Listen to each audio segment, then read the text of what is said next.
সাইয়েদনা ইব্রাহিম আলাইহিস সালাম স্বপ্নে দেখলেন তিনি সাইয়েদনা ইসমাঈলকে জবাই করছেন। ঘুম থেকে উঠে তিনি অবাক হলেন, কারণ নবীদের স্বপ্ন স্বপ্ন না, এটা ওহী। নবীদের স্বপ্নটাও আরশের উপর থেকে পাঠিয়ে দেন কে? সাইয়েদনা ইব্রাহিম আলাইহিস সালাম দেখলেন তিনি ইসমাঈল আলাইহিস সালামকে জবাই করতেছেন। ঘুম থেকে উঠে ইসমাঈলকে নিয়ে ছুরি দিয়ে গলার মধ্যে ধারানো শুরু করছে নাকি? এরকম করছিলেন না, তিনি আগে মতামত চেয়েছেন। ফালাম্মা بلغ معه السعي قال يا بني إني أرى في المنام أني أذبحك فانظر ماذا ترى। স্বপ্ন দেখে ঘুম থেকে উঠে সাইয়েদনা ইসমাঈলকে ডেকে বললেন, ও আমার কলিজার টুকরা সন্তান, আমি স্বপ্নে দেখেছি আমি নিজ হাতে তোমাকে জবাই করেছি। ফানজুর মাযা তারা, এবার শুনতে চাই তোমার মতামতটা কি। সুবহানাল্লাহ পড়েন। ফানজুর মাযা তারা, what do you think about it? What's your opinion about the issue? এই ব্যাপারে তোমার মতামত কি? নাকি ডাইরেক্ট অ্যাকশন? সাইয়েদনা ইব্রাহিম আলাইহিস সালাম কি ডাইরেক্ট অ্যাকশনে গিয়েছেন? কি করছেন? মতামত। এজন্য বাচ্চাদের মতামতের গুরুত্ব দিবেন তো। 11 number, never cards on your children. কখনো বাচ্চাদের বদদোয়া দেওয়া যাবে না। বাবারা, ছেলের বাবা মেয়ের বাবারা শুনতেছেন? মনোযোগ নাই মনে হয়। মনোযোগ আছে? কখনো ছেলে মেয়েদেরকে কি দেয়া যাবে না? যত দুষ্ট হোক, যত বদের হাড্ডি হোক, বদদোয়া দেয়া যাবে। ওই সময় দোয়া করে ফেলবেন। বেশি রাগ আসলে কি করবেন? একটা দোয়া আপনি সেট করে নেবেন যে বেশি রাগ চলে আসলে আমি এই দোয়াটা করে দিব। ভালো দোয়া পারা যাবে? কারণ বাবা মা রাগের মাথায় যেটা বলে এটা কবুল করে নেয় কে? কাবা ঘরের একজন কালো ইমাম আছে, নাম ইমাম আল কালবানি। দেখছেন এই ইমামরা আপনারা? উনি লন্ডনে একটা ইন্টারভিউতে বলেছেন, আমার মায়ের বদদোয়া আমাকে কাবা ঘরের ইমাম বানিয়েছে। লন্ডনে একটা কনফারেন্সে উনি ইন্টারভিউ দিচ্ছিলেন।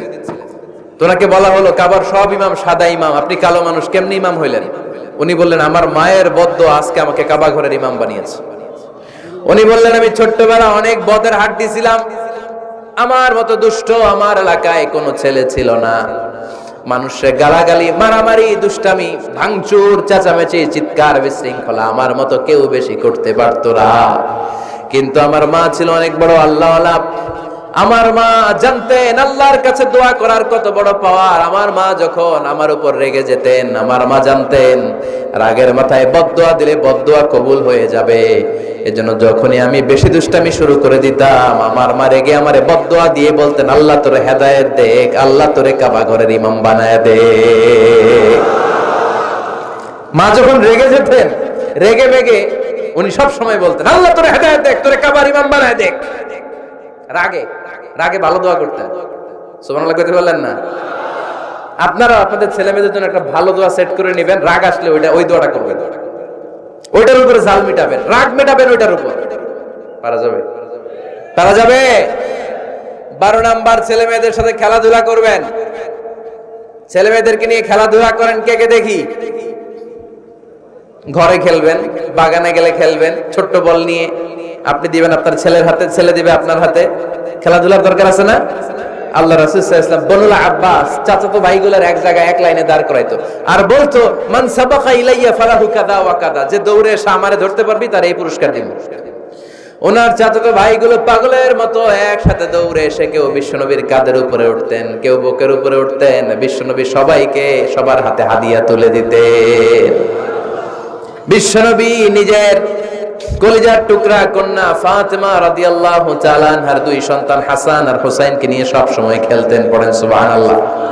হাসান আর হুসাইন রাদিয়াল্লাহু তাআলা আনহুমা বিশ্বনবীকে ঘোড়া বানিয়ে খেলতেন। ঘোড়া হতো কে? সবাই বলতে হবে, ঘোড়া হতো কে? আর ঘোড়সাওয়ার কে? হাসান আর হুসাইন। বিশ্বনবীরে ঘোড়া বানায় এরা কান্দে উঠতো।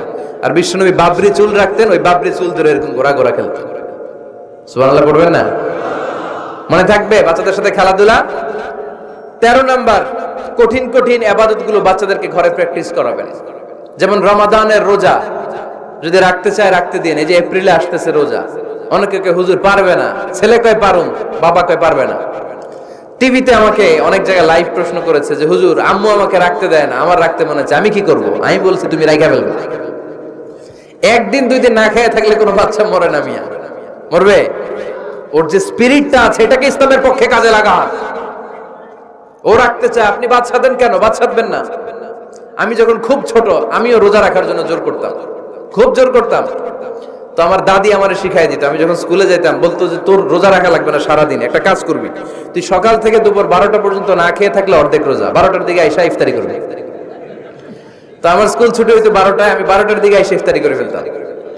তো আবার অর্ধেক রোজা হয়েছে, এরপরের দিন আবার 12টার দিকে। উনি দাদি বুঝাইতেন যে তোর 2 অর্ধেক মিলে 1 রোজা, এই পুরা রমজানে তুই রাখবি 15টা রোজা। এরকম বুদ্ধি আছে না নাই?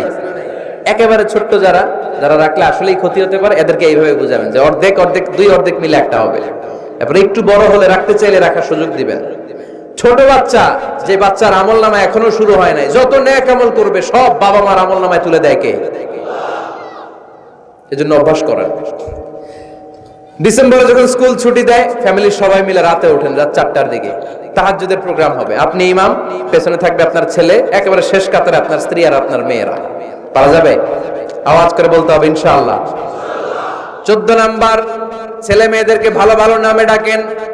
বিশ্বনবী সহ অন্যান্য সব নবীরা ছেলে মেয়েদেরকে যখন ডাকতেন আদর করে ডাকতেন ইয়া বুনাইয়া। ইয়া বুনাইয়া মানে ও আমার কলিজার টুকরা সন্তান। ইয়া বুনাইয়া, হে আমার কলিজার টুকরা সন্তান।